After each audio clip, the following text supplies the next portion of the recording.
Nesta noite eu gostaria de falar sobre o tema excedendo as expectativas. Excedendo as expectativas. Baseado, portanto, nesse texto de Mateus capítulo 9, do verso 1 ao verso 8. Enquanto você abre a sua Bíblia, ou acessa a sua Bíblia, tanto aqui como também você que está participando conosco à distância, uma das verdades mais, assim, absolutas na venda de produtos, na prestação de serviço, e qualquer pessoa aqui pode testemunhar, tanto na condição de quem faz isso, vende algo, presta algum serviço, ou na condição de quem consome alguma coisa, de compra alguma coisa, recebe algum serviço, a regra básica é que você deve exceder a expectativa do seu cliente. Porque fazer o que todo mundo pode fazer, na mesma condição que você tem, vendendo o mesmo produto, pelo mesmo preço, no mesmo local, qualquer um faz. O que marca realmente a experiência de alguém de ir a um determinado lugar e nunca mais esquecer, seja para comprar algo, seja para receber um serviço, é que aquilo que a pessoa imaginava quando entrou naquele lugar ou quando entrou em contato com aquela pessoa foi muito, muito, muito melhor do que ela imaginava ao sair dali. Exceder a expectativa, portanto, é algo absolutamente importante, mas não apenas na área de comércio, em venda de produtos ou em prestação de serviços. Nós também nos relacionamos baseado em expectativas. Algumas são reais, outras são irreais, algumas são realistas, outras são idealizadas, mas o fato é que todos nós nos relacionamos uns com os outros, esperando receber bem mais, sempre bem mais, porque a nossa tendência é querer que os outros excedam as nossas expectativas. No texto que nós vamos ler hoje, nós vamos encontrar o Senhor Jesus excedendo as expectativas. E não eram apenas expectativas positivas, em que ele foi além daquilo que positivamente as pessoas esperavam que ele fizesse, mas ele também excedeu as expectativas que eram antagônicas, que eram contrárias, que eram, na verdade, não expectativas positivas, eram expectativas realistas, eram torcida contra fogo inimigo, sabotagem daqueles que supostamente deveriam ser os primeiros a olhar para ele e dizer assim: este é filho de Deus, eu quero muito mais do que ele pode dar para mim. Vamos ao texto e você vai entender melhor. Mateus capítulo 9, no verso 1 ao verso 8, diz assim a palavra de Deus: entrando Jesus em um barco, passou para o outro lado e se foi para a sua própria cidade. Nós estamos falando aqui do Mar da Galileia, do lago de Tiberíades, Genezaré, como era conhecido.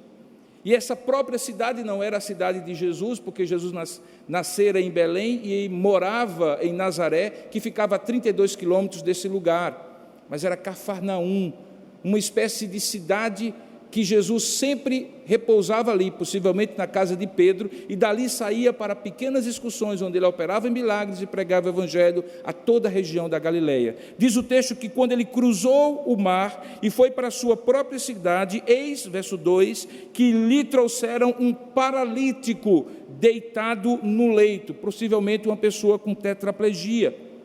Vendo-lhes a fé, disse Jesus ao paralítico: tem bom ânimo, filho, estão perdoados os teus pecados. Então alguns escribas diziam entre si, consigo mesmos: este aí blasfema. Jesus, porém, conhecendo-lhes os pensamentos, disse: por que cogitais o mal no vosso coração? Pois qual é mais fácil, dizer, estão perdoados os teus pecados, ou dizer, levanta-te e anda?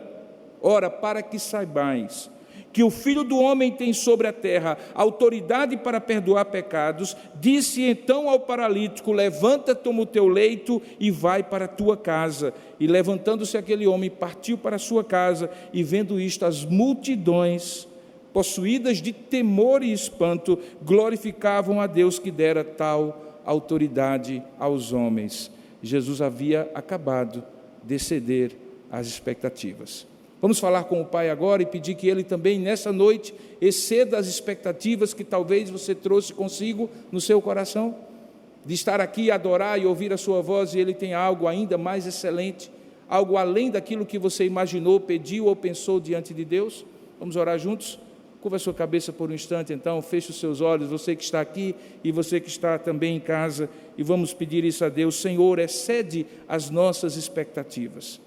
Ó Deus amado e querido Pai, nós te rogamos nesta hora, a Tua graça e misericórdia sobre o texto que nós lemos, na compreensão que nós vamos ter dele, para que não seja apenas mais uma compreensão de uma explicação sobre a Tua palavra, mas seja pela Tua graça, poder e unção, algo muito além, a expectativa seja superada no coração de cada um de nós, de modo que possamos ouvir a Tua voz, entender a Tua vontade, confiar completamente em Ti e fazer a Tua vontade, obedecendo a Tua palavra. Faça isso, Pai, para que possamos compreender, Senhor, como aqueles ali compreenderam, que o Filho do Homem que pode fazer mais, também pode fazer menos, mas quando Ele faz primeiro o menos, é porque Ele quer exceder a nossa expectativa, fazendo o mais, o único que pode fazer aquilo que de fato excede a nossa expectativa. Oramos assim e pedimos que o Senhor abra o nosso coração, dilata a nossa mente e fale conosco, Pai, pois é isso que nós te oramos, em nome e para a glória do nosso Senhor e Salvador Jesus Cristo. Amém.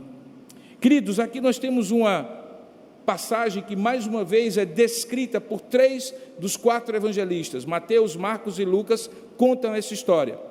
E talvez é necessário que você, nesta versão de Mateus, que é literalmente igual à de Marcos e de Lucas, seja esclarecido acerca de algo que parece fora do contexto. Veja que no verso 2, quando Jesus está ali naquele lugar e trazem para ele um paralítico deitado num leito, como eu falei, talvez um homem tetraplegia, é dito o texto aqui em Marcos e em Lucas, que Jesus vendo-lhes a fé, ou vendo a fé deles, e a grande questão quando nós olhamos para o texto de Mateus é, fé de quem? Expectativa de quem? Porque talvez Mateus não explica tão bem detalhadamente como Marcos e Lucas explicam. Porque lá em Marcos e Lucas, se você for ao texto de Marcos capítulo 2 e de Lucas capítulo 5, você vai perceber que eles ambos dão mais detalhes. Na verdade, aquele homem havia sido trazido para aquela casa em Cafarnaum, como eu falei, provavelmente a casa do apóstolo Pedro, e como toda casa, tipicamente daquela região que chovia pouco, aquilo que nós conhecemos da nossa região nordeste de casa de taipa, era exatamente o telhado plano que havia naquele alpendre onde Jesus provavelmente estava. Uma treliça de madeira fechada com barro molhado, e sobre aquele barro algumas folhas que cobriam e que davam cobertura e proteção contra o sol. Normalmente como aquelas casas que tinham um eirado, como era assim chamado, no lugar onde se colocavam os grãos, para que os grãos secassem, depois fossem retirados e batidos, a semente ficasse, e a palha do grão, se fosse trigo, por exemplo, voasse ao vento.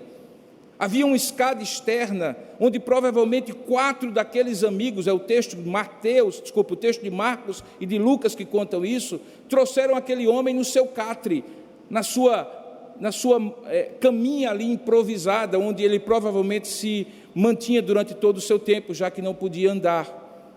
Quando Jesus então diz, ou quando os evangelistas dizem que Jesus, vendo-lhes a fé, fez o milagre, na verdade Jesus não estava vendo a fé daquele homem, porque aquele homem estava sendo trazido. Sabe aquela situação em que eu e você já nos encontramos, em que talvez não haja mais esperança e alguém acaba crendo pela gente? Alguém confia mais em algo que vai acontecer de extraordinário do que nós mesmos confiamos? Talvez fosse essa a situação daquele homem. Ele era um homem trazido. A fé que foi contemplada não foi a fé daquele homem. A expectativa que aquele homem tinha provavelmente era perto de zero.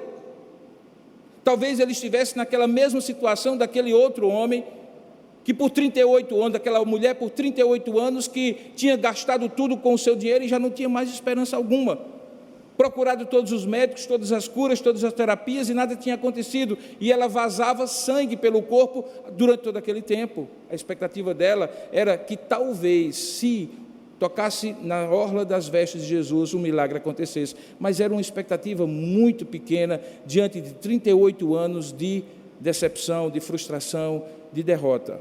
Ou talvez como aquele outro que estava no tanque de Betesda e que também tinha uma paralisia e que, portanto, quando, segundo a tradição daquela época, um anjo agitava a água e todos que corressem e aquele primeiro que chegasse e tocasse a água fosse curado, aquele homem também, por tantas vezes tentar e outros mais aptos chegar na frente dele, talvez também não tivesse esperança alguma. Você vê, encontra-se na Bíblia vários casos de pessoas que não tinham mais expectativas. Era uma expectativa zero, e quando a expectativa é zero, se você consegue ir além da expectativa em um, já é coisa demais, mas é mais do que isso que nós vemos no texto. Porque havia uma grande expectativa, não daquele homem, mas dos 4 amigos que levaram aquele homem. O texto de Marcos e de Lucas diz que eles chegaram a abrir um buraco no eirado, aquele barro estava seco, não era mais um barro molhado que se poderia afastar. Aqueles gravetos que separavam e dividiam ali, segurando aquela estrutura, precisaram ser rompidos, abertos, para que uma cama de um homem, que não era um volume pequeno, pudesse ser descido, e diz o texto, desceu na frente de Jesus.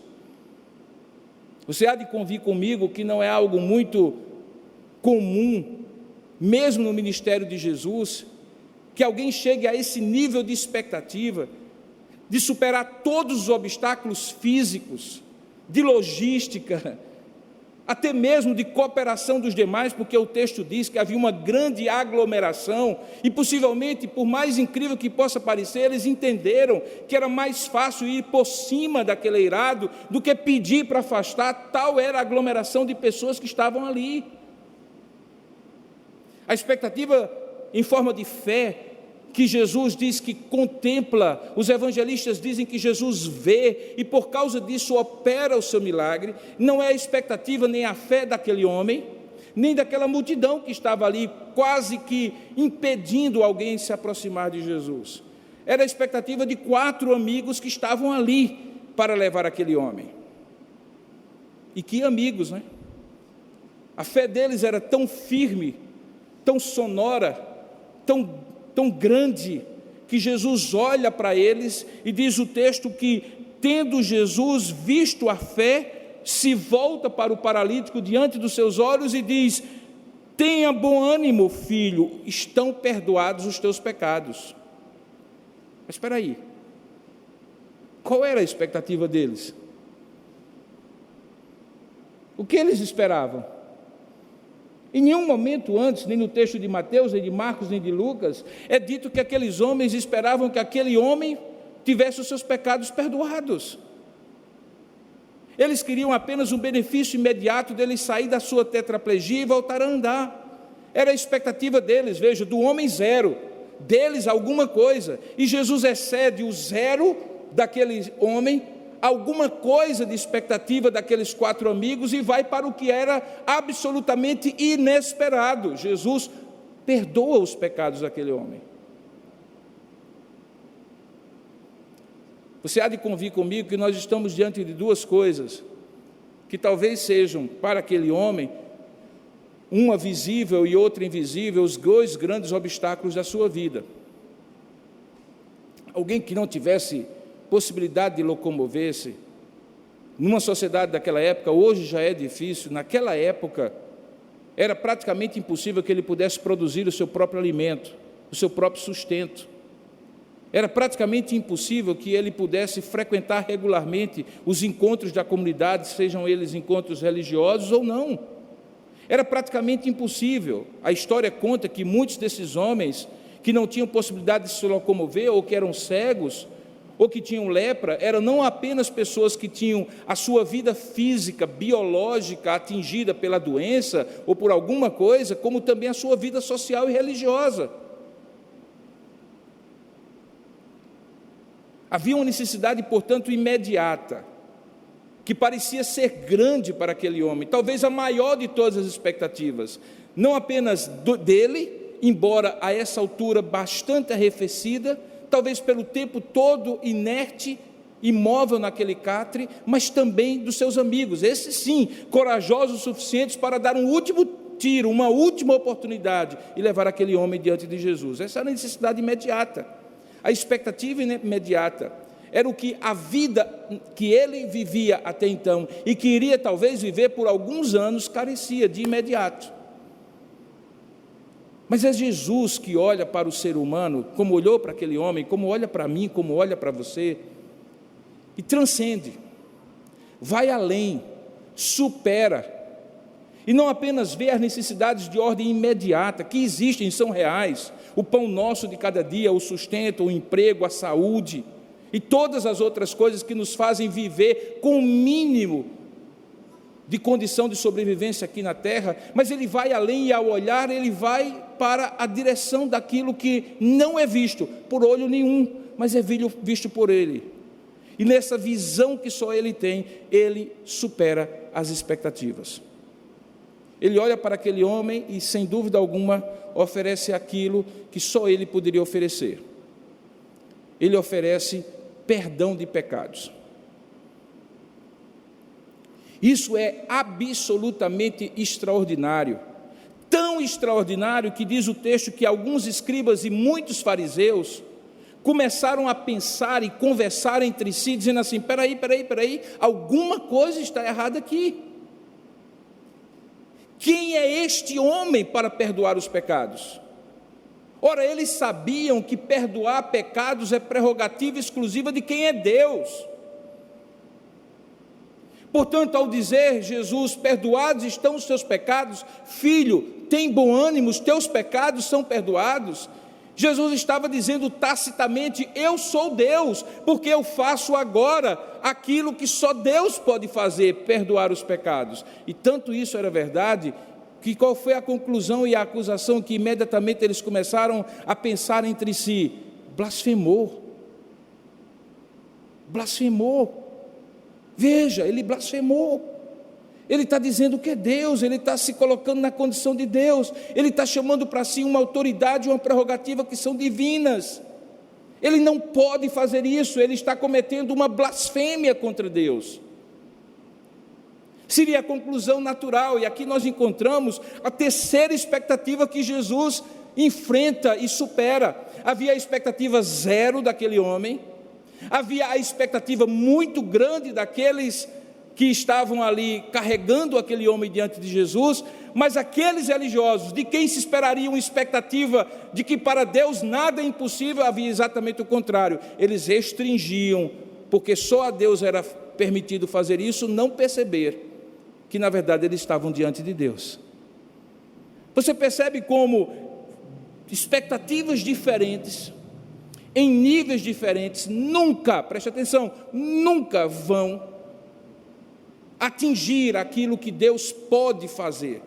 Às vezes a expectativa zero, e Ele faz mais. Às vezes a expectativa grande, e Ele faz mais.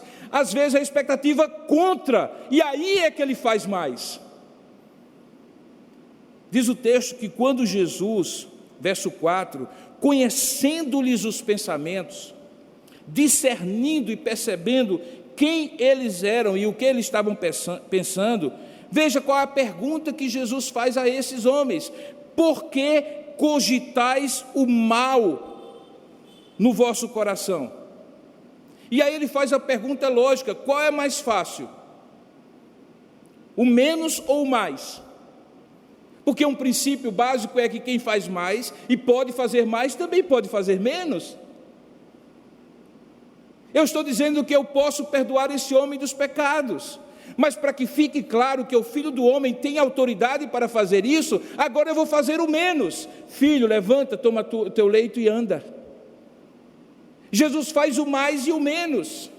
Jesus supera a expectativa zero daquele homem, a grande expectativa dos seus amigos e a expectativa contrária dos religiosos da época. E ao fazer isso, beneficia o homem no aqui e agora com a cura da sua paralisia.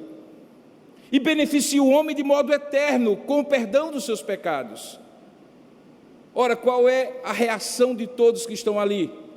Diz o texto que, levantando-se quando aquele homem partiu para casa, vendo isto, veja aí no verso 8, vendo isto as multidões ficaram possuídas de dois sentimentos. O primeiro, de um grande temor a Deus. Aquele sentimento que eu sempre gosto de dizer, aquela atitude de coração, que eu sempre gosto de dizer que é de espanto, de reverência e de receio por não estar ali diante de qualquer um. De reconhecer que está diante de um poder supremo, de uma graça suprema, de um projeto de Deus supremo, de um propósito supremo, de um Deus supremo. As multidões se maravilhavam com temor e ao mesmo tempo glorificavam a Deus. Veja, não era apenas um espanto. Eles pegavam todo o espanto deles e convergiram para o louvor e a glória de Deus. Porque eles reconheceram o quê? Que era Deus quem tinha no fundo, excedido as expectativas de todos. Portanto, quando ele diz aqui que eles glorificaram a Deus, é porque eles reconheceram que Jesus era o próprio Deus. Se você for para Marcos capítulo 2, isso vai ficar mais claro ainda. Abra lá para você ver como é que termina essa história no jeito de Marcos contar. Marcos capítulo 2, o mesmo texto diz que quando Jesus chega naquele lugar, ele entra naquela cidade de Cafarnaum, ele lembra que todos correram para aquela casa, Marcos capítulo 2, verso 1, e portanto estava ali muitas pessoas, ele anunciava-lhes a palavra, e aí alguns foram ter com ele, levado por 4 homens, agora você vê aí os 4 homens que eu me referi, e não podendo aproximar dele por causa da multidão, veja aí o que eu descrevi, eles descobriram o eirado no ponto correspondente a onde ele estava, e fazendo uma abertura, baixaram o leito em que jazia o doente. Marcos também diz que ao ver a fé daqueles homens, Jesus cura aqueles homens. Marcos diz também que alguns dos escribas e fariseus, veja o verso 6, estavam assentados e começaram a dizer que ele estava blasfemando, porque só quem pode perdoar pecados é Deus. E Jesus diz o texto também que, percebendo no seu espírito, disse: porque arrazoais sobre essas coisas em vosso coração, o que é mais fácil? E aí ele repete a mesma história, dizer ao paralítico: estão perdoados os teus pecados, ou dizer: levanta-te, toma o teu leito e anda? Pois bem, para que saibais que o Filho do Homem tem sobre a terra autoridade para perdoar pecados, disse ao paralítico: eu te mando, levanta-te, toma o teu leito e vai para a tua casa. Diz o texto em Marcos também, assim como Lucas, se eu pudesse ler, ele se levantou e no mesmo instante, tomando o leite, retirou-se à vista de todos, a ponto de, novamente, todos se admirarem e darem glória a Deus. E a única diferença é que enquanto Mateus diz que eles ficaram admirados, e na perspectiva de Mateus, porque eles ficaram surpresos como é que Deus daria tal poder e tal autoridade a homens, aqui Marcos diz: jamais vimos coisa assim. E eu gosto mais desse encerramento de Marcos, por isso que eu vim para o texto de Marcos, porque o que é jamais vimos assim, senão exceder as expectativas? Nós já vimos muitas coisas, vimos muitos milagres, mas jamais vimos assim. Olha, eu já comprei determinado produto, mas como esse eu jamais. Olha, eu já recebi determinado serviço, mas bem feito, com excelência, jamais. Aqui nós encontramos o Filho de Deus excedendo as expectativas, de expectativa zero daquele homem, a grandes expectativas dos 4 amigos, a uma expectativa contrária dos escribas e fariseus. E ao exceder esses 3 níveis de expectativa, diz o texto sagrado que todos então começaram a dizer: jamais vimos coisa alguma, admirados e glorificando a Deus que dera tal autoridade a esse homem, que não era outro senão o Filho do Homem, um termo repetido 80 vezes nos 4 evangelhos, e que representa nada mais, nada menos do que a divindade de Jesus Cristo, conforme os textos proféticos de Daniel, que falavam que o Filho do Homem era a própria encarnação de Deus, o Messias prometido. Portanto, quando o Filho do Homem tem poder para curar aquele homem, exceder a expectativa imediata que aquele homem tinha, e também ir além e salvar aquele homem com o perdão dos seus pecados, e exceder a expectativa eterna que alguém poderia ter, Jesus está demonstrando o seu poder, a sua graça e a sua vontade em exceder as expectativas. A minha pergunta é: quando nós chegamos, por exemplo, num culto como esse, ou quando nós, amanhã cedo, iniciarmos uma nova semana,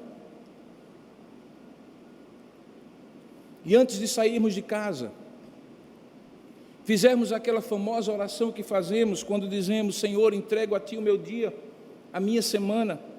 Tu sabes os desafios que eu tenho, Tu sabes as coisas que eu tenho que fazer, as contas que eu tenho que pagar, o leão que eu tenho que matar hoje, os 2 que eu tenho amarrado hoje para matar na terça-feira, e depois vai ser assim na terça, na quarta, na quinta. Como é a luta e a vida de cada um de nós? A grande pergunta é: quais são suas expectativas?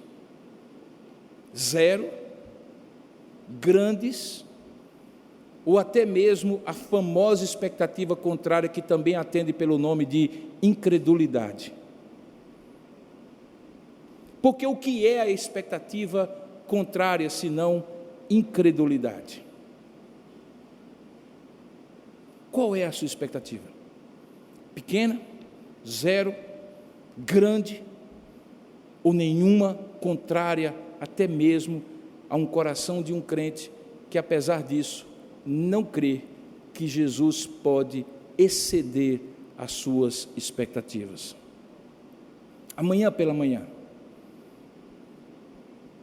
qual será a sua expectativa?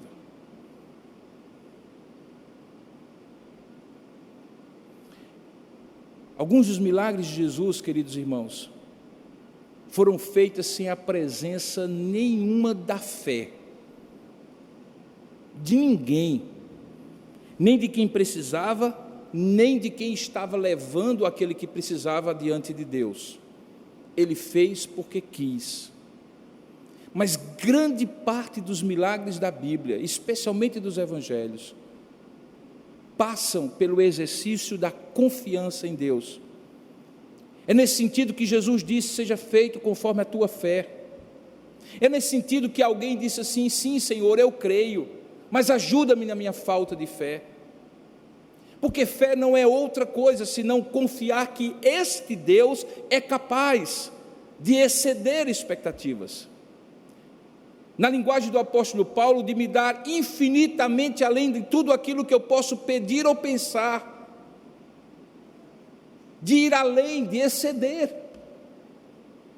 É verdade que nem sempre Ele vai fazer dessa maneira, mas Ele tem poder para fazer se quiser fazer, e cabe a mim confiar que Ele vai fazer infinitamente além daquilo que eu estou pedindo ou pensando.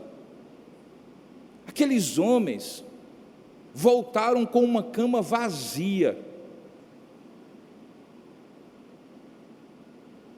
Talvez correndo atrás daquele outrora paralítico. Ele sim, agora com a cama debaixo do braço e andando, e mais do que isso, cheio da graça de Deus, da salvação do pecado, do perdão que Deus ali em Jesus Cristo lhe oferecera. Veja que história interessante, como ela começa com expectativas distantes, e quando aquela história se encontra no seu centro com Jesus, como aquela história termina com expectativas completamente diferentes. Quem não creu teve que fechar a boca, porque estava vendo o milagre diante dos seus olhos. O homem que cria pouco saiu correndo com a cama debaixo do braço em direção à sua casa. E os seus amigos, que queriam apenas a cura daquele homem, foram contagiados com a alegria que provavelmente brotava daquele coração uma vez perdoado. É assim que acontece na nossa vida, queridos. A diferença não é o tamanho da nossa expectativa, é o tamanho do nosso Deus. Mas quando nos encontramos diante desse nosso Deus, que é capaz de superar todas as expectativas, as nossas expectativas são superadas, porque somos levados a confiar, simplesmente baseados na palavra do seu poder. Veja que Jesus simplesmente diz a mesma palavra, com o mesmo poder, saindo da boca do mesmo Deus que criou todas as coisas, que um dia havia dito: haja luz e houve luz. E aqui ele diz: haja saúde, haja perdão, haja salvação, haja restauração, haja expectativa superada. Meu objetivo nessa noite, ao chegar ao fim dessa mensagem, é simples. É convidá-lo a confiar no Deus que pode exceder a sua expectativa. E colocar isso de maneira muito clara, seja por você, seja por alguém, outrem, que precisa da expectativa, da confiança e da fé postas em Deus, exclusivamente em Deus. Porque só Ele é poderoso suficientemente para fazer, como eu falei, infinitamente além daquilo que pedimos ou pensamos. Você crê nisso? Talvez você veio aqui com uma expectativa bem pequenininha, não é? Mais um culto, mais uma mensagem, mais um louvor, para começar bem mais uma semana.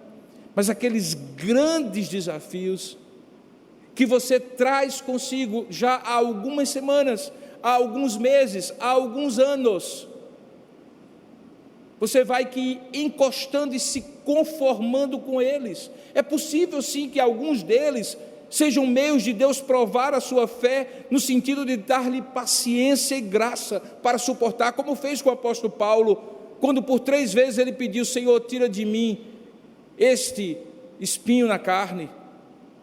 E o Senhor disse para ele: a minha graça te basta, o meu poder se aperfeiçoou na tua fraqueza. Mas é possível, e nós vemos aqui outro exemplo, numa outra direção, que Deus pode e deseja superar a sua expectativa, naquilo que você deixou de lado, de confiar e crer, e que eventualmente Deus quer fazer, mediante a fé de alguém que crê que Deus é capaz de fazer infinitamente além daquilo que pedimos ou pensamos.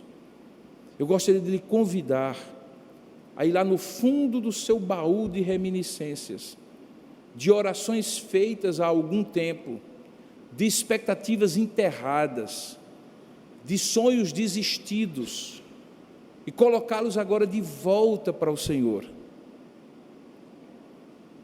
Aqueles homens fizeram por um amigo, talvez você possa fazer hoje por alguém que você gostaria de apresentar diante de Deus, como numa cama espiritual, precisando da operação do milagre de Deus. Mas talvez o amigo seja você, que está deitado numa paralisia, seja ela de qualquer natureza que for. Coloque isso diante de Deus, vamos orar e confiar que Deus é poderoso para fazer muito mais, exceder muito mais a nossa expectativa. Então curva a sua cabeça, feche os seus olhos agora, vamos pedir isso a Deus. Você que também está participando de longe, faça isso aí onde você estiver. O desafio é você resgatar aquelas coisas que estão enterradas há tanto tempo, que você já não crê mais, que você já não confia mais, que você já desistiu, que você eventualmente não tem expectativa nenhuma. As pessoas talvez tenham expectativa por você, mas você não tem mais nenhuma. E o convite que eu lhe faço, coloque-se diante de Deus. O mesmo Jesus que fez esse milagre é o mesmo ontem, hoje e eternamente. E Ele pode fazer infinitamente além do que pedimos ou pensamos. Vamos orar juntos? Curva a sua cabeça, feche os seus olhos. Vamos falar com Deus. Ó Deus amado e querido Pai, a Tua palavra nos convida, Senhor, a confiar sem nada duvidar, a colocar a nossa expectativa exclusivamente em Ti, para além dos obstáculos que estamos enfrentando, ó Pai, alguns de nós há vários dias, meses ou anos. São expectativas que um dia foram grandes, mas que foram mirrando, na medida em que a nossa fé foi sendo testada e muitas vezes diminuindo, na confiança que um dia tivemos, de que o Senhor poderia fazer, e parece que o Senhor já não vai fazer. Mas a Tua palavra diz, à luz desse texto e de tantos outros, que fé é certeza de coisas que se esperam, mas muito mais do que isso, fé muitas vezes é crer contra a esperança, mesmo quando aquela expectativa chamada esperança está pequena, já morta muitas vezes. Ó Deus, eu te peço, Senhor, que o Senhor visite corações aqui nesta noite, e não somente aqui neste lugar, mas também visite corações, ó Pai, onde quer que eles estejam ouvindo essa palavra. Tu sabes, ó Pai, aquilo que precisa ouvir da Tua voz, para que saibais que o Filho do Homem tem poder, para que saibais que o Filho do Homem tem autoridade. Sim, Pai, muitos de nós precisam saber que Tu tens poder, precisam saber que Tu tens autoridade. E nós te pedimos agora, Pai, traz do fundo do baú de reminiscências e orações que já fazem parte de listas de existência nossa, Pai. Coloca tudo isso diante de Ti agora, Senhor, e segundo o Teu querer e o Teu poder, dispensa o extraordinário, a expectativa que vai além da nossa, a realidade que vai além da nossa expectativa, pelo Teu poder e graça, Pai. Eu Te rogo, Senhor, por famílias, por casamentos, por negócios, por vida financeira, mas também, ó Deus, por vida espiritual, por transformação de pessoas amadas e queridas, que muitas vezes não vemos o fruto de imediato, mas que o Senhor é poderoso para fazer. Ó Deus, eu Te rogo que além daquilo que nós podemos esperar, além da nossa expectativa, Tu Te movas na nossa direção com graça e misericórdia, e assim como aquele homem ouviu, nós possamos ouvir: filho, tenha bom ânimo, levanta-te, anda, vai para a tua casa. Faça isso, Senhor, e nós Te daremos toda a honra, toda a glória e todo o louvor, porque assim nós cremos, porque Tu és Deus Todo-Poderoso, Tu és o Deus do ontem, do hoje e do amanhã. Em nome e para a glória de Jesus é que nós Te oramos. Amém e amém.